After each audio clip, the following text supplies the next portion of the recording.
پلی شو. بسم الله الرحمن الرحیم نحمده ونصلي علی رسوله الکریم. حکم اعتبار سره د نکاح درې قسمونه دي. یو ته ویل کېږي نکاح صحیح چې هغه صحیح نکاح وي. یو دی نکاح فاسد. نکاح فاسد څه ته وایي او احکام یې څه دي؟ او یو دی نکاح باطل، یعنی دا درې قسمه نکاح کېږي. نکاح صحیح هغه ته ویل کېږي چې هغې کې د شریعت ټول ارکان موجود دي، یعنی بالکل بعین هی شریعت مطابق شوی وي. او نکاح فاسد هغه ته ویل کېږي چې هغه کې د اهل سنت والجماعت علما او فقهاو اتفاق نه وي کړی. بعضې وایي ټیک دی، بعضې وایي ټیک نه ده. لکه نکاح فاسد په مثال کې علماو دا ذکر کړي چې یو سړي واده کړی ده او هغه سره کور والا شته ده، خو دا غواړي چې د بله خور زه نکاح کې راولم، د ښځې خور. نو وان تجمعوا بین الاختین الا ما قد سلف، دا حرام دی په شریعت کې. یو نکاح کې دوه خویندې جمع کول جایز نه دي. همدغه رنګې بغیر ګواهانو نکاح کول دا نکاح فاسد دی. او نکاح باطل دی ته ویل کېږي چې هغه کې اهل سنت والجماعت ټولو فقهاو اتفاق کړي چې دا حرام دی. لکه مثال په طور باندې خور، لور او مور سره نکاح. همدغه رنګې رضعي محارم، رضعي خور، رضعي مور، رضعي ترور دې سره نکاح کول حرام دي. بت پرست سره نکاح کول حرام دي. مشرک ښځې سره نکاح کول دا نکاح باطل کې راځي. په دې تعریفاتو باندې پوه شوئ. نکاح صحیح احکام څه دي؟ یعنی یو ښځې او خوند خپله کې نکاح صحیح وشو، هغه باندې به څه اثرات مرتب کیږي. پهله نمبر باندې دا چې د ښځې حیض، نفاس، روژې کې اور احرام نه علاوه په هر حالت کې د خاوند غن خپل شرعي ضرورت پوره کوي شي. څلورو صورتونو کې ونه خپل شپې ضرورت نشي پوره کوي. حیض په حالت کې چې کوم ماهواري مینسز هر میاشتې بیماری راځي. نفاس چې کله ماشوم پیدا شي هغې د بعد کومه وینه راځي هغې ته نفاس ویلی کي. روژې په حالت کې به ورسره خپل شرعي مباشرت نه کوي. که وده کړو نو شپېته روژې به ته نیسي، هغه به نیسي مسلسل. او همدغه رنګې چې کله حج یا عمرې ته روانې احرام کې وي نو هغې کې به د خپل ضرورت ونه نه پوره کوي. دویم دا چې ښځې او خاوند ته د یو بل اعضا کتل جایز دي او شرعي حدودو کې دننه دننه هغې نه فایده اوچتول جایز دي. ښځه د خاوند پوره بدن کتلی شي او همدغه رنګې خاوند د ښځې پوره بدن کتلی شي. ټیک شو که نه؟ دا جایز دی. دریم دا چې خاوند خپله کور والا بغیر د ضرورته کور نه بار نه تلو نه ایسرولی شي. ولې د دې ښځه ده اوس په دې تابع وي چې دا ورته کور نه بار ځه بیا تلی شي، او چې دا ورته نه به ځې بیا نه شي تلی. پابندي ورباندې خاوند لګولی شي. څلورم دا چې په خاوند باندې مهر لازم شو. پنځم دا چې د ښځې او خاوند به د یو بل نه نسب ثابتېږي اگر چې دخول یې ورباندې وي کړی. څه مطلب؟ چې کله نکاح صحیح وشو د ښځې نه ماشوم پیدا شو دغه نسب به د پلار نه ثابتېږي. ولې نکاح ټیک دی اگر چې خپله کې میلاو نه وي. فقهاو یو جزیه ذکر کړي ده چې ښځې مغرب کې ده او خاوند دی مشرق کې دی، او د ښځې مغرب کې بچی پیدا شو نو دی نه به نسب ثابتېږي. او علت یې دا ذکر کړی چې کیدای شي کرامتن دوی خپله کې یو بل سره ملاقات شوی وي. کرامت خو جایز دی، کرامات الاولیاء حق. کیدای شي الله په خپله کې نږدې کړي وي او خپل یو بل نه ضرورت پوره کړي بیا لرې شوي وي، نو دا کرامت کیدلی شي. دې وجې نه نسب بیا ثابتېږي. او شریعت کوشش دا کوي چې د ماشوم نسب په هرې طریقې وي خو چې ثابت شي، حرامي پاتې نه شي معاشره کې. هغه دپاره بیا فقهاو د جزیات ذکر کړي دي. شپږم دا چې خاوند به د خپل استطاعت مطابق کور والا تانا نفقه، خرچه او کور انتظام کوي. خاوند به د خپل وس مطابق کوي. ښځې ډېره مالداري ده خو شریعت وایي چې نه، خاوند ته به کتلی کېږي، مغه مطابق خوراک، سکاک، لباس په ورته انتظام کوي. اومه مسله ده چې بعضو صورتونو کې محض په نکاح سره حرمت مصاهرت ثابتېږي او بعضو صورتونو کې به دخول سره حرمت مصاهرت ثابتېږي. مسلې باندې ځان پوهېږي. یو سړی دی هغه ته یوه ښځه میلاو شو خو هغه ښځې سره پرکټۍ ده. پرکټۍ ده چې یوه لور ده هغه د بل خاوند نه ده. سید هغې ته مونږ پرکټۍ وایو شرع پښتو اصطلاح کې. دې سړي که د ښځې سره نکاح وتړلو وروسته یې وکتله چې د لور خو زیاته ښکلي ده چې د مور سره نکاح تړم خو لور سره به نکاح وتړم که نه، نو چې څومره پورې په دې ښځې سره دخول نه وي کړی، یعنې دې سره شپه نه وي تېره کړې، دې ته به طلاق وه چې هغې سره نکاح تړلی شي. په دې خبره باندې پوه شوئ. خو که لور سره نکاح وتړلو هغه د بعد دا وایي چې نه د لور سره نه مور سره نکاح تړم، صرف نکاح تړلو سره د مور ورباندې حرامه شوه، د ماشومې د مور سره دا نکاح په هیڅ صورت کې نشي تړلی. نه که بره نه مونږ پرې راځو ښځې ته طلاق وچی لور سره نکاح تړلی شي، بشر دا چې جماع ورسره نه وي کړي. او که لور سره صرف تش نکاح وشو جماع نه وي کړي مور یې ورباندې حرامېږي، یعنی چې کم ته خواښې ویلی کېږي. خواښې بس نکاح سره حرامه شوه. په دې صورت باندې پوه شوئ. صحیح نکاح باندې دا اثر هم غورځي. اتم دا مسله معلومه شوه چې ښځه او خاوند د مرګ د بعد یو بل وارث جوړیږي. خاوند وفات شو ښځې ته به میراث میلویږي، ښځه وفات شو خاوند ته به میراث میلویږي. لسم دا چې ښځې باندې د خاوند اطاعت او دغه خواهشاتو تکمیل لازم دی. خاوندونه مطالبه کوي، تر دې پورې حدیث کې راغلی چې خاوند په اس باندې ناسي او سفر ته روان وي، ښځې ته آواز وکړي چې راشه هغه به کار پرېږدي بیا به ورته راځي. تنور کې روټۍ لګي، ښځې ته دا پته ده که دا روټۍ زه پرېږدم دا سوځي، خو چې خاوند ورته چې راشه روټۍ به پرېږدي، خاوند شرعي ضرورت به پوره کوي. او روایت کې راغلي چې خاوند کله ښځې نه مطالبه وکړي چې راشه شپې مطالبه ورنه وکړي د خپل مباشرت د ضرورت او ښځه ورته انکار وکړي، نو حدیث کې راغلي چې تر سحره پورې فرشتې او د ټولې دنیا انسانانو الله پاک په دې ښځې باندې لعنت کوي. دا د خاوند حق دی. او یو لسمه مسله دا معلومه شوه چې نافرمانی په صورت کې خاوند د شرعي حدودو کې دنه ښځې ته تعذیب ورکولی شي. ټیک شو که نه؟ وال ټکول کولی شي. او خاوند لپاره پکار دی چې خوش اخلاقی سره او خوش مزاجي دا خاوند لپاره مستحب ده چې د ښځه احساس کمترۍ شکار نشي. دا معنی چې ګوره خاوند چې کله ښځې ته سزا ورکړي دوه دي، یو دی تعذیب یو دی تعذیب. تعذیب جایز دی، تعذیب جایز نه دی. تعذیب دی ته وایي چې ښځې ته دومره وال ورکړي چې هغه صحیح ښځه جوړه شي، هغه چې کم عیب دی هغه ورنه ختم شي، دا شریعت اجازت کی. او تعذیب دی ته وایي چې هغې کې ستا خپله غصه شامله شي، لاس یې مات، خپا ماته، سترګه ماته، سترګې وتلي، ژبې وینې او خولې لاسونه یې مات دي، دا شریعت د دې اجازت نه ورکوي. دا تعذیب دی، دا ناجایز دی. همدغه حکم د استاد او شاګرد هم دی. که استاد شاګرد د تعذیب په دایرې کې وهي داسې سزا ورکړي لکه سړی خپل بچي ته سزا ورکړي، دا بیا ټیک ته. او که د خپل بچي نه زیات تصور کې سزا ورکړي دا شریعت کې جایز نه ده، دا بیا تعذیب ته ځي. خپا ماته، ګوته ماته، لاس ماته، دا کومه سزا ده؟ ځناورتوب دی. نو استاد لپاره شریعت حدود مقرر کړي دي. اور قاری فاتح محمد پانیپتی رحمت الله علیه به فرمیلو وی کم سړی مشوم اولو، کم پلار خپل نابالغه بچی اولو او حد نه زیات اولو، نه قیامت ورځ به الله پاک دینه تپوس کی. وجه دا ذکر کړي چې دا مشوم نابالغه دی، غیر مکلف دی.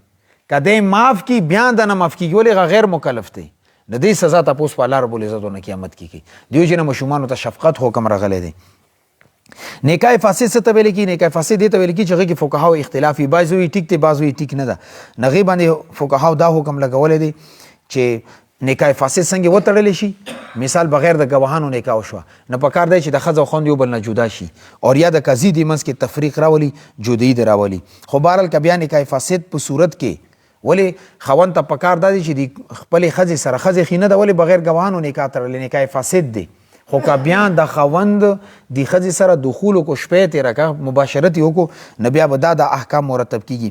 پهله نمبر باندې دا که بچی پیدا شو هغه نسب پلار نه ثابتېږي اگر چې نکاح فاسد دی. ولې موږ کوشش دا کوو چې د مشوم کم ځای نه نسب ثابت شي، دا بغیر پلاره پاتې نه شي. دویم دا چې کله ښځې باندې تفریق وکړي شي، یعنې جدایي راغله، ښځې باندې عدت واجب دی. که حمل یو د بچی پیدایش پورې به انتظار کی، اور که حمل نه و نه 3 حیضه به انتظار کی، 3 حیضو د بعد 3 منسز د بعد بیا بل ځای کې نکاح کولی شي. دریم دا چې خاوند باندې مهر مثل یا مهر مسما کې چې کم دی دا به لازمیږي. مهر مثل څه ته وایي، مهر مسما څه ته وایي، د بحث بعد کې روان دی. مسله ذهن کې وساتئ چې هلته زه ووایم نو تاسو بیا په دې باندې پوه شئ. څلورم دا چې نکاح فاسد سره سړی محسن نه ګرځېږي. لږ په دې مسلې ځان پوهېږي. کم سړي صحیح نکاح وتړلی شي، نکاح صحیح سره او خپل کور ولنه ضرورت پوره کی او غینه پس زنا وکي، نه شریعت غد پر رجم سزا مقرر کړی ده. شری نظام کې د لاسه لاړ میکالي قانون دی. افغانستان خبره کوم، رجم دی ته ویل کیږي چې نوم پر بسمه کې خخ کی به کانو سره ولی چې مړ شي، چې انده د پر سوق معاشره کې زنا ونه کی. اور کا غیر شادي شوده هغه د پر کوړې شریعت مقرر کړی دي، سل کوړې ورته لګي. خو اوس که یو سړی نکاح فاسد کړی دی، بغیر ګوانو یو ښځې سره نکاح تړلی، ظالم بیا هغې د بعد یو بل ځای کې زنا وکړه، نه دا به مونږ رجم کوو نه. ولې دې چې کم نکاح تړلی هغه نکاح صحیح نه و، نکاح فاسد دی، لہذا رجم سزا به ورته نه وي، 100 کوړې به ورته لګي. په خبره باندې پوه شوي؟ نکاح فاسد یو اثر مرتبه دا هم ده. پنځم دا چې نکاح فاسد په صورت کې خاوند باندې د ښځې نه نفقه نشته، خرچه نشته. دویم دا چې که خاوند وفات شو نه عدت وفات هم پې نشته دی. ولې چې کله خاوند وفات شي ښځه به 4 میاشتې 10 ورځې پریز کي، موږ ورته پریز ویو، دې ته عدت ویل کي شریعت په اصطلاح کې، دا هم پې نشته. اور بل دا چې ښځې او خاوند منځ کې به میراث هم نه جاري کیږي. نکاح فاسد کې که خاوند وفات شو هغې میراث په ښځې ته نه میلویږي، که ښځه وفات شوه خاوند ته به میراث نه میلویږي. شپږم دا چې نکاح فاسد کې دخول کول نه پس په حرمت مصاهرت ثابتېږي، یعنی کمې ښځې سره چې دی مباشرت وکړو دغې لور په دې باندې حرامه شوه، دغې مور هم په دې باندې حرامه شوه. خو چې اله دخول یې کړي، که دخول یې نه کړي بیا ورته دغې لور سره او دغې مور سره نکاح کول جایز دي. نکاح باطل څه ته ویل کېږي؟ نکاح باطل دې ته ویل کېږي چې هغې کې فقهاو اختلاف نه وي، ټولو دا ویلي چې دا نکاح حرام دی، او بعض علما ویلي چې نه نکاح باطل او نکاح فاسد یو شیز دی. خو البته علامه شامی رحمت الله علیه دواړو منځ کې فرق ذکر کړی دی. هغه وایي چې نکاح باطل ابتداً بالکل منعقد کېږي هم نه، لکه څنګه یو مسلمان یو کافر ښځې سره نکاح وکړي، دیو چې نه پکې نسب ثابتېږي نه پکې عدت هېڅ نشته دی. بله مسله دا ده چې نکاح په کم شیزونو سره ماتېږي. دې خبره باندې ځان پوهېږي. ښه بعضې خلک ما ته راشي عجیبه تپوس وکړي، جي ما دا کړی ده ښځه خو طلاقه ده که نه ده طلاقه، خیر خو دی نه لږ په دې مسلې باندې ځان یولس صورتونه یې ذکر کړي دي. پهله دا چې طلاق په ذریعې سره چاہے طلاق صریحي وي یا کنایي وي. طلاق صریحي څه ته وایي، کنایي څه ته وایي، هغه بعد کې را روان دی درته وایم، خو صرف د الفاظ یاد ساتئ. او یا خله سره، خله دې ته ویل کېږي چې ښځه دې خاوند ته دا ووایي چې تا خو ما ته 10 لکه روپۍ مهر لیکلی ده، 10 لکه مهر د په تندر ولګه خو ما ته طلاق راکړه، مهر نه غواړم خو طلاق راکړه، دې ته خله ویل کېږي. نه که ښځې خوله ووښته او خاوند ورته طلاق واچولو مهر یې ورنه کړو، نه دې سره ښځې او خاوند منځ کې جدایي راځي، ښځه د دې ښځه نه شوه او د خاوند یې خاوند نه شو. دویم دا چې لعان په ذریعې سره دې په صورت کې به قاضي تفریق کوي. لعان بحث بعد کې روان دی چې کله خاوند د خپلې ښځې نه پیدا شوی بچي نه انکار وکړي چې دا بچی زما نه دی، دې ته لعان ویل کېږي.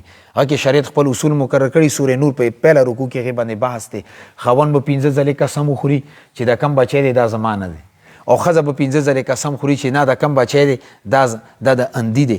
ښځه وایي چې د اندي دی او خاوند انکار کوي چې زما نه دی، دواړو منځ کې به جدایي راوستلی شي او بچي نسب به مور نه ثابت شي. هغه بعد کې را روان دی بیا درته وایم. خو چې کله لعان وشي قاضي به دوی منځ کې فیصله وکړي د ښځه او خاوند خپله کې تعلق ختم.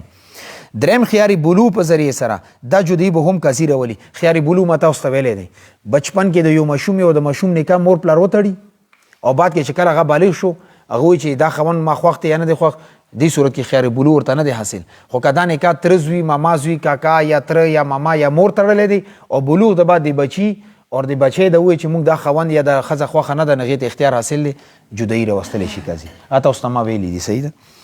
څلورم نمبر باندې دا چې کله خاوند د خپلې ښځې جنسي حقوق نشي ادا کولی او ښځه دا مطالبه وکړي چې دې خاوند سره زه وخت نه تیروم، خاوند بیمار دی، د ښځې کم شپې ضرورت یې هغه نشي پوره کولی، خو دې کې ښځې مطالبه ضروري ده. که ښځه وایي چې نه به زه دې خاوند سره وخت تیروم اگر چې دا زما شرعي ضرورت نشي پوره کولی، بیا موږ څه کار دی چې منځ کې جدایي راولو. خو ښځه لاړه شي عدالت کې کیس دایر کړي، قاضي ته دا وایي چې ما خو خاوند کړی خو خاوند د کار نه دی، دا زما شپې ضرورت نشي پوره کولی. نه قاضي به دا کار وکړي چې خاوند ته به 1 کال ټایم ورکړي، اوړی، ژمی، پرسالی او موسم خزان. دی پورا کال کې که د خاوند یو ځل هم د خپلې کور والا سره مباشرت وکړو ښځې ته د جدایي حق حاصل نه دی. خو که کال تېرېدو د بعد ریپورټ دا راغلو چې سړی ما هغه رنګې لالا دی، نه بس بیا به د خاوند او د ښځې منځ کې قاضي جدایي راولي، دې سره هم د ښځې او د خاوند منځ کې جدایي راځي. 5م نمبر باندې دا چې ښځه او خاوند منځ کې کفاعت یعنی برابري نه وي او یا د مهر نه کېدلو وجې نه جدایي راولي. کفو دې ته ویل کېږي چې سړی دی مولا او ډمې سره واده کړی، مولا خاندان والا کسان راپاسي چې دی خو یې بیخو نه وسه په شرمونې وشمونو ډمې سره واده کړی، نه دا به عدالت ته لاړ شي یا د کیس په دایر کې قاضي به د دواړو منځ کې جدایي راولي. نکاح کې ضروري دی چې د دواړه خاندانونه د یو نسب یو حسب برابرې درجې ولوي. په خبره باندې پوه شوئ؟ همدغه رنګې یوه عالمه د ډم سره لاړه، هغه عالمې کور والا راپاسي چې د عالمه ډم سره څنګه نکاح کوي، نو هغو ته حق حاصل دی، جدایي منځ کې راوستلی شي، عدالت کې به کیس دایر کړي، هغه به تنسیخ نکاح ډګري ورته ورکړي. دې ته کفر ویل کېږي. بعد کې بحث روان دی چې کومو خبرو ته اعتبار دی. شپږم دا چې دارالاسلام کې ښځه او خاوند کې یو اسلام راوړي اور ابل فریق انکار وکړي اور کفر باندې برقرار وي، نه شریعت په منځ کې جدایي راولي. مثال دلته کې عیسایان دي، ښځه مسلمانه شوه، خاوند ته موږ وایو چې هلکه مسلمان چې هغه زه نه مسلمانېږم، نه موږ به ورته 3 ورځې ټایم ورکړو. که 3 ورځو کې مسلمان شو علما به راشي، تبلیغ والا به راشي، هغې سره خبره وکړي، که مسلمان نه شو ښځه به ونه جدا کړلی شي. په دې خبره باندې پوه شوئ؟ همدغه رنګې دارالحرب کې، دارالحرب دې ته وایي چې اسلامي سټیټ نه دی. لکه مثال په طور باندې زه به دا ووایم دارالحرب په دې وخت کې هندوستان به واچو، ولې کشمیر سره ظلم کوي، ټیک ده که نه، کفري ملک وي او مسلمانانو سره ظلم کیږي. نه دارالحرب کې ښځې او خاوند کې یو کس اسلام کې داخل شو نه موږ به دې ښځې ته دا وایو خاوند یې اسلام کې داخل شو او ښځې ته موږ وایو چې اسلام کې داخله شي، هغه وایي چې نه داخلېږم. نه 3 میاشتې به ورته موږ انتظار وکړو چې هغه کله 3 حیضه تیر کړو، هغه د بعد اسلام کې داخله نه شو، نه ښځې او خاوند منځ کې به جدایي راوستلی شي. همدغه رنګې 8 نمبر باندې غلام او وینځې کې دواړه یو بل واخلي، نه دې سره دواړو منځ کې جدایي راځي. یوه ښځه ده ډېره مالداري ده، غلام یې ځان ته اخیستی دی، هغې کور کې کار کوي. غلام نه متاثره شو چې یاره دا خو که دې سره زه نکاح وکړم، نه غلام سره نکاح کول دې ته جایز نه دي چې څومره پورې هغې آزاد کړی نه وي، ازادي کې بیا به ورسره دا نکاح وکړي. په دې خبره باندې پوه شوې؟ یا یو ښځه د یو غلام سره نکاح کېده، هغه غلام یې واخیستلو، نو فوراً به د نکاح ختم شي، دوباره به بیا نکاح تړي. او 9 نمبر مې دا چې کله یو سړی دی هغې یوې جینۍ سره نکاح وتړل، خو نکاح مشومه واړه ده، د 2 کالو ده، صحیح ده، سړی غټ دی د 1400 کالو دی، او د 2 کالو جینۍ سره نکاح وتړلو. خو جینۍ خو نکاح نشي تړی که نه، پلار به نکاح تړي. هغه جینۍ ځان سره کور ته راوسه، مور دوی چې مور یې مبارک شه، دویم واده مو وکړو، دا مشومه کله غټه شي بس ما ورسره نکاح شوی دی، بس داسې زما ښځه ده. هغه ژړېده، نه مور یې لګیا شو، هغې ته یې پی ورکړې، سینې ته یې واچوله. نه چې هغې ته پی ورکړې 2 کالو کې دننه دنه هغې لور شوه که نه، دی زوی دی او هغې لور شوه رضی، نه دا نکاح ختم شو دوی منځ کې، دې سره دا نکاح نشي کولی. همدغه رنګې چې کله یو سړی 10 نمبر باندې نکاح نه پس خپل کور والا سره خپل شرعي ضرورت پوره کړي، دغې اصول و فروع ټول په دې باندې حرام دي. یعنی د ښځې لور غستا لور شوه که نه، او د هغې مور غستا خواښې جوړېږي، دا ټول در باندې حرام دي. د هغې نیا داسې او داسې د لوڼې بچي دا په دې باندې حرام دي. او 11 یو صورت دې نه دی ذکر کړی، خو ما خپله ذکر کړی چې کله یو سړی مرتد شي، کله خولې نه داسې کلمات وځي، لکه مثال په طور باندې دا ووایي چې ګیره چا ساتلې ده، ګیره سره قرآن کې او حدیث کې شته نه، علیاذ بالله، نه ګیره نه ساتي، دا خو ګناه ده. خو که د ګیرې نه د انکار وکړو چې دا سره اسلام کې شته نه، دې سره سړی کافر کېږي.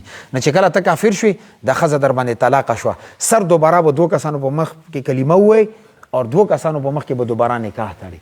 داسې اوس ریسنټلی ما ته یو مسله راغلې وه، یو کس ښځې سره غوسه شوی، ښځې ته یې دا ویلو چې الله رب العزت ځمکې ته راشي که بیا یې نه منم، علیاذ بالله. بیا ما ته ټلیفون وکړم، البته مې ښه ځان طلاقه ده، ودین کړی و، وروسته ما ته پته ولګېږي چې ودي. نسخري ما ته ټلیفون کړی و، اسخر ته ما ویلو ملبس لور ونه راوله چې څومره پورې دوباره کلمه نه ویلي، دوباره تجدید نکاح نه وي کړی. په دې خبره باندې پوه شوې؟ نو خولې ته لږ لګام ورکړې، غول غوښې مه خورئ، کله علماو پسې لګیا وي، کله ګیرې پسې، کله پټکي پسې، او کله چا پسې لګیا وي. څه ضرورت دی؟ کافر کېږي سړی دې سره. نه په دې مسلې باندې هم ځان پوه کې دي کې ډېر احتیاط کول پکار دي. بله مسله دا ده چې کم سړی نکاح تړي، آیا هغې ته اجرت اخیستل جایز دي که جایز نه دي؟ مثال په طور باندې مفتي کاشف صاحب تاسو ته نکاح تړي، هغې ته پیسې ورکول هغه حق شته که نشته؟ نو په یو مسلې باندې ځان پوه کې دا چې کله ته یو امام یا مفتی یا عالم راولې چې ما ته نکاح وتړه، نه هغه تا ته ټایم درکوي، دا د اجارې په حکم کې دی. مخکې نه به ورته وضاحت کوي چې دومره پیسې مفتی صاحب ته دا حق حاصل دی چې تا ته وایي چې هلکه نکاح درته تړم، خو ما ته به 5000 روپۍ راکوي. یا که هغه خولې سره وضاحت ونه کړو، عرف کې کم ریټ چلیږي، هغه پیسې به هغه ته ورکوي، هغه دا حق دی. ټیک ده که نه؟ تا ته ټایم درکوي، وخت درکوي. خو که هغه مثال ستا خپلو رشتې دارو درته وایي چې د نه اخلم، نو دا حق هغه ته حاصل دی. نو نور نکاح رجسټر کا پیسې اخلي، هغه ته حق حاصل دی، هغه ته وخت درکوي.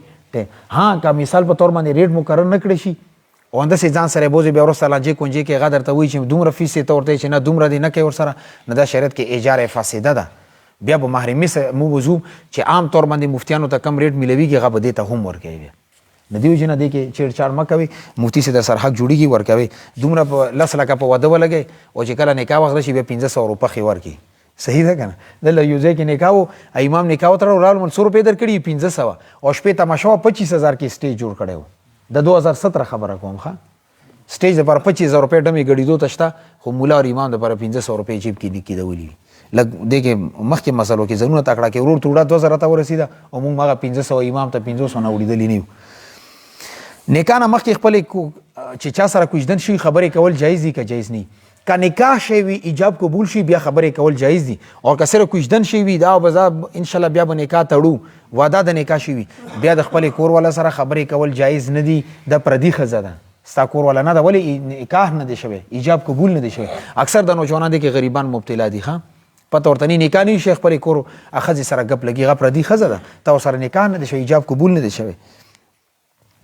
همدغه رنګې تاسو ته مخکې ما ویلو چې کمې جینۍ سره د نکاح اراده وي د هغې کتل او ملاقات کول، خو فقهاو دې کې لیکلي چې مخ، تالی او خپې صرف دا 3 شیزونه کتلی شي، دې نه علاوه نور اندامونه کتل جایز نه دي. خو زمونږ پښتون سوسایټي ده دلته مشکلات پیدا کیږي د موږ نشو کولی چې راولو د جینۍ ورته مخامخ کینو څه تصویر د وګوري موبایل کې دی وګوري څه په ذریعې سره دی وګوري او دې کې بیا بېلګامه کېږي بعضې ټایم کې یوه نیمه مسله مونږ ځکه تاسو ته نه بینو چې مونږ د تاسو ته د ستنې سر برابر ځای درکړو تاسو نه بیا غر جوړ کړي غونډ ورنوتلي وي نه دي چې نه دې کې ګزاره کول پکار دي کتل جایز دي خو هغه ذرایع ډېر دي بلې ذریعې سره سره معلومې کنی مور پلار درته وي یا درته مور او خور وي چې او فلانکي جینۍ ښکلې ده مونږ تا ته کتلي چې کله ښځې ته وایي چې دا ښکلې ده که نه به دا ډېره غټه خبره ده کنی یو ښځه د بلې ښځې حسن نه مني پوه شوې همدغه رنګې چې کله یو سړي واده کړي ته ورته چې زه دویم واده کوم او بله ډېره ښکلې ده هغه وایي چې ما نه زیاته ښکلې ده اگر چې ډېره ښکلې هغه ځانه ښکلې څوک نه مني نه چې کله درته مور او خور ده وایي ترور درته وایي چې او ډېره ښکلې ده بس بیا ښکلې ده په هغې به اعتماد کې هغه کې خیر وي دې وجې نه مور پلار رای اخیستل په نکاح کې ډېره ښه خبره ده یو مسله دا ده چې آیا چې کله دویم واده کې پهله ښځې نه به اجازت اخلي که نه اخلي دا پنجابیان غریبان دی کې تابا دي ښه وایي پهلې بیوي اجازت نه یې دیدي دې کې د پهله ښځې اجازت ضرورت نشته دی همدارنګې زموږ د پښتانه بعضې یریږي پهله ښځه ماته اجازه نه کړي زه دویم واده وکړم که ونه کړم فانکحوا ما طاب لکم من النساء مثنى وثلاث ورباع شریعت درته ویلي یو نکاح دوه درې څلورو پورې بادشاه ښځه رضي وي که نه وي رضي ته نکاح کولی شي البته پهله ښځه اعتماد کې اخیستل کور جوړېدو دپاره ضروري ده چې هغې ذهن کې زما خاوند دویم واده کوي یا دریم کوي یا څلورم کوي دلته زما یو ملګری دی 4 ودونه یې کړي دي ما سره تشکیل کړو مل د ښځو سره وخت څنګه تېروي وایي موتي سره ډېر سیاست کوم که نه مل څنګه سیاست کوي وایي چې کمې ښځې سره مشپه وي هغې ته یم چې دا ټولو کې ته ما باندې ګرانه یې او حالانکې هغه باندې ګرانه نه وي بیا چې بلې سره بیا هغې ته ده وایي چې دا ټولو کې ته ما باندې ګرانه یې بس پندې د وخت تېروم د نر بچی بس وخت تېروه خو دا خبره ده چې 2 ودونه د وکړو یا د 3 وکړو یا د 4 وکړو دې کې ضروري دغه ده چې ته به ټولو کې انصاف کوي ظلم او زیاتی به نه کوي کومه زنانه سره یو شپه د بلې سره یو شپه که هغې سره 2 دي د بلې سره بند وي هغې طریقې سره هر څه کې به تقسیم کوي آباد کې را روان دي بیا درته وایم وټه سټه اردو کې ورته ویلی کېږي شغار ورته عربي کې ویلی کېږي او پښتو کې ورته بدل ویلی کېږي ته به زما لور وکړې زه به ستا لور کوم شریعت کې حدیث کې راغلی لا شغار فی الاسلام د بدل باندې د ښځې کول دا په اسلام کې نشته دي خو احنافو په نسبت باندې که چېرې چا په بدل کې نکاح وکړو نو نکاح کېږي اگر چې مهر ذکر نه کې خو مهر مثل در باندې لازم دی کله کله وشي دا ورونه خپله کې ناست وي ورته به زما لور دا به تاسو ته درکړم او ته به خپله لور ما ته راکړې تر زمان تر لورونه د خپله کې نکاح کېږي عدل بدل کې دا شریعت کې ټیک دی غو نکاح خپله کې کېږي خو مهر به ورته مقرروي دا به ورته نه وي چې مهر نه در کوم هغه بدل کې تا ما لور درغله او ته به مهر نه غواړې هغه بدل کې زما لور درغله او ستا زما لور درغله بس خپله کې حساب کتاب برابر دی نه دا شریعت کې ناجایز دي هغې ته به بیا هم مهر مثل ورکوي په دې خبره باندې پوه شي مهر به ورته مقرر کېږي دې بلې خور څومره مهر وغه به د دې وي نه دې وجې نه دې کې لږ احتیاط کول پکار دي اور همدغه رنګې چې کمې جینۍ سره کوژدن وشي د هغې مور سره ملاقات څه حکم دی که ایجاب قبول شي بیا خو ستا خوښې ده بیا ورسره دعا سلام کې میلاویږي ټیک ده او که صرف ورسره کوژدن شوي وي پردي ښځه د هغې سره میلاویدل درته ټیک نه دي هغې نه ځان ساتل پکار دي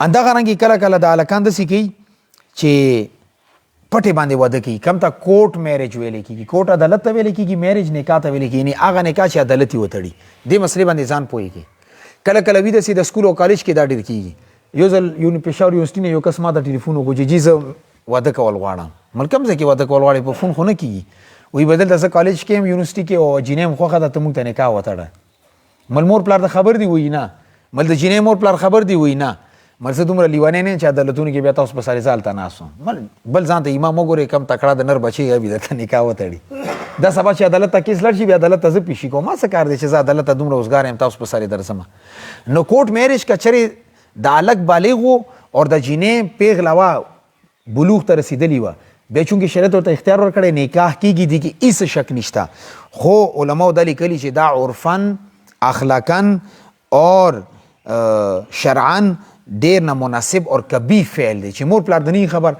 او دغه کار د هلک اور جینۍ وکړي دې وجې نه نکاح کې مور پلار اعتماد کې اخیستل هغو په ذریعې سره کول دې کې خیر و برکت وي او چې کله مور پلار رضامندي پکې نه وي هغه نکاح ډېر زر ماتېږي اور ډېر زر سر خوري او بل دا چې دا د شریعت د منشا هم خلاف دی نو بیا هم که چا عدالت کې مثال په طور باندې کوټ میرج وکړو نه نکاح منعقد کېږي څه مسله پکې نشته دی بل یو نکاح دی هغې ته متعه ویل کېږي. لږ په دې باندې ځان پوه کړي. زمونږ په شریعت کې متعه حرامه ده او د اهل تشیع او د شیګان دی کوي. صحیح ده که نه؟ متعه څه ته ویل کېږي؟ متعه دې ته ویل کېږي چې یو سړی یو ښځې ته دا ووایي چې دومره پیسې یا دومره سامان در کوم او تا نه زه فایده اوچتوم. لفظ نکاح ذکر نه کی، لفظ استمتاع ٹھیک شو که نه، یا تمتع دا لفظ استعمال کی چې زه تا نه فایده اوچتوم. دې کې نه ګواهان وي، نه اعلان وي، نه قضي خبر وي، اور دوی داسې کی چې کله متعه ختمه شي طلاق ضرورت نه وي، بس ښځه خپله باندې آزاده شوه. په دې باندې پوه شوې؟ او دا دومره ظالمان دي که نه، د متعه د زنا دویم نوم دی، خو نوم یې ورته بدل کړی دی. دیو جنه زمونږ اهل سنت والجماعت اتفاق دی په دې باندې چې د متعه حرامه ده او دې باندې باقاعده د اهل سنت والجماعت علماو اجماع ده او اتفاق هم دی. بعضې حضرات وایي چې امام مالک رحمت الله علیه طرف ته جواز نسبت کی، خو علماو لیکلي چې دا غلطه ده. امام مالک رحمت الله کله هم د متعې د جواز فتوا نه ده ورکړې. دا پته نشته چې چا ذکر کړي. عبدالله بن عباس رضی الله عنهما فرمایي چې دې په باره کې راځي چې اول د دې جواز قایل وو، خو بعد کې بیا د دې خبر نه رجوع وکړه. او دا یاد ساتئ دا اهل تشیع د حضرت ابن عباس رضی الله عنه دې قول نه استدلال کی چې ابن عباس ته دې قایل دی که نه، ځکه یې مونږ کوو الیاذ بالله. هغه روایت درته وایم. دا روایت نقل کړی دی جامع ترمذی حدیث نمبر 1121 باندې، باب نکاح المتعه په باب کې عن علی رضی الله تعالی عنہ. روایت حضرت علی رضی الله تعالی عنہ دی چې دی وی چې دا زموږ امام اول دی. هغه وی چې ان النبي صلی الله علیه وسلم نهى عن متعه النساء، وی پیغمبر علیه الصلاه والسلام موږ متعه نه منی کړو. اور وعن لحوم الحمر الاهلیه، اندغه رنګ چې کم خورونه دي دی غوښه په موږ باندې حرامه کا زمانه خیبر په غزوه خیبر کې. او بیا مخکې ورسره نقل کړي دي و انما روي عن ابن عباس شيء من الرخصه فی المتعه. ابن عباس رضی الله عنه څه وخت کې د متعه قائل وو، ثم رجع عن قوله، بیا د خپل قول نه رجوع کړي چې متعه حرامه ده. بس خبره ختمه ده. اور حيث اخبر عن النبي صلی الله علیه وسلم، چې چا خبر کو چې پیغمبر علیه الصلاۃ والسلام خو دې نه منع کړي ده، بس بیا رجوع کړه چې دا حرام دي.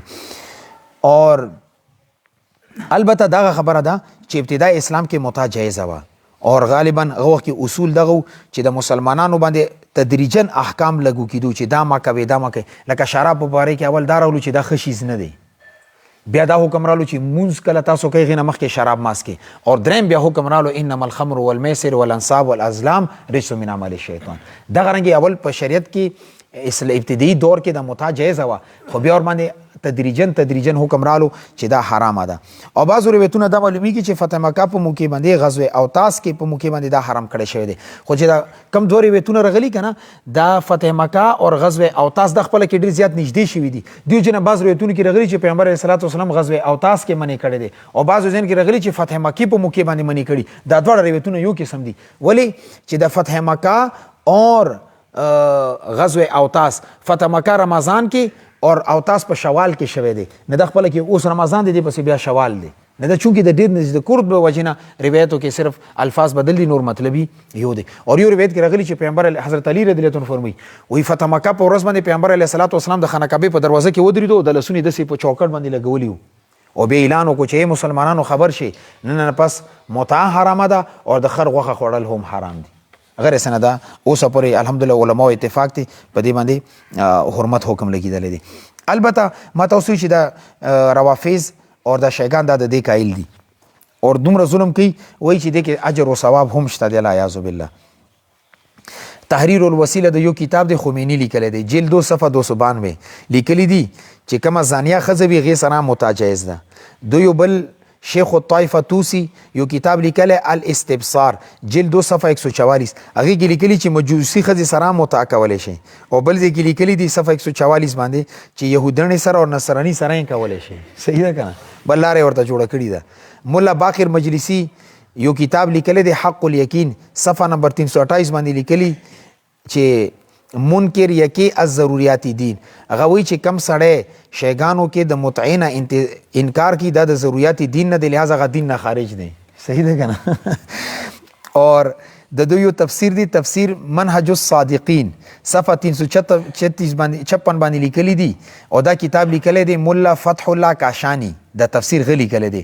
لیکلی دی و منکر المتعه کافر مرتد، وی کم سړی د متعې منکر دی هغه کافر اور مرتد دی. او بل ځای کې لیکلي دي وایي کم سړی متا نه کي قیامت ورځ هغه اجدع راپاسي. اجدع څه ته ویل کېږي چې پوزه شونډې غوږې ژبونه دا بیا ټول کټ وي دا بې نه وي. او دی تفسیر منهج الصادقین کې صفحه 356 باندې لیکلي العیاذ بالله فضایلو ته ګوره دا سیده لکه زنا فضایل بیانوي. وایي څوک یو ځل متا وکي العیاذ بالله دې سره د الله پاک غصه ختمه شي. اور بل ځای کې یو بل لیکلي دي چې کم سړی یو ځل متا وکي هغه بدن درې حصو کې تقسیم کوي یوه حصه جنت ته لاړه شي. چې دویم ځل متا وکي بیا نیم دویمه حصه جنت ته لاړه شي. او چې کله درې ځل متا وکي نو پورا بدن بیا جنت والا جوړ شي. او بل ځای کې لیکلي دي العیاذ بالله و یو ځل څوک متا وکي داسې ده لکه حضرت حسن درجې ته ورسېدو العیاذ بالله. وایي دویم ځل وکي بیا د حضرت حسین رضی الله عنه درجې ته ورسي العیاذ بالله. وایي دریم ځل وکي بیا د حضرت علي درجې ته ورسي. او چې څلورم ځل وکي د پاک پیغمبر علیه الصلاة والسلام درجې ته ورسي العیاذ بالله. زنا سره څه غلغوشې لیکلي دي. او برهان المتع یو کتاب دی سید ابو القاسم لیکلی دی. صفحې مې درته وښیلې ښه ځکه چې که درته ضرورت و بیا درته صفحې یاد وي 356 باندې العیاذ بالله لیکلي دي. وایي کم سړی متع وکي هغه چې کله غسل وکي نه د غسل د اوبو هرې قطرې نه اویا فرشتې جوړې شي العیاذ بالله. او بیا قیامته پورې هغه ورته استغفار دعاګانې کوي دې دپاره مغفرت طلب کوي. دا مطلب خدای چې یو سړی زنا وکي هغه غسل وکي د هغې قطرې نه زنا او متع کې خو څه فرق نشته دی. اور غزوه خیبر په ورځ باندې متع چې کوم حکم راغلی حضرت عبدالله بن عباس رضی الله عنه دې مسله کې لږ نرم ګوشه وه خو وروسته ورته کله پته ولګېده. حضرت علي رضی الله عنه ته وفرمیلو چې ای عباس دې نه منې شه پیغمبر علیه الصلاة والسلام غزوه خیبر باندې دا دې نه منع کړي ده نه بیا د حرمت فتوا ورکړه. اور دا روایت هم نقل کړی دی نصب الرايه روایت درته وایم ان علي رضی الله تعالی قال ابن عباس وی حضرت علي رضی الله عنه ابن عباس رضی الله عنه ماته وفرمیلو دې ترز ویو ان النبي صلی الله علیه وسلم نهى عن المتعه پیغمبر علیه الصلاة والسلام هم متوینه حرمت راوستی دی. وعن لحوم الحمر الاهلیه اندغه رنګې د خر غوښې خوړلو نه منع کړي یو زمانه خیبر په موقع باندې د دې دوه ځلې حرمت راغلی دی. یو خیبر کې راغلی دی بیا د فتح مکې په موقع باندې 3 ورځې جایز کړی شو بیا ورباندې همیشه دپاره حرمت حکم لګېدلی تر اوسه پورې دا حرامه ده. دې باندې غټ کتابونه لیکلي شوي دي متع نه کیجیے اور همدغه رنګې نور ډېر غټ علماء دیوبند کتابونه لیکلي دي هغه بیا خپله باندې ټایم درته میلاو شي نو ویې ګورې ما د صرف غټ د دې چې کم خباثت دی نجاست دی هغه هم ذکر کړی دی.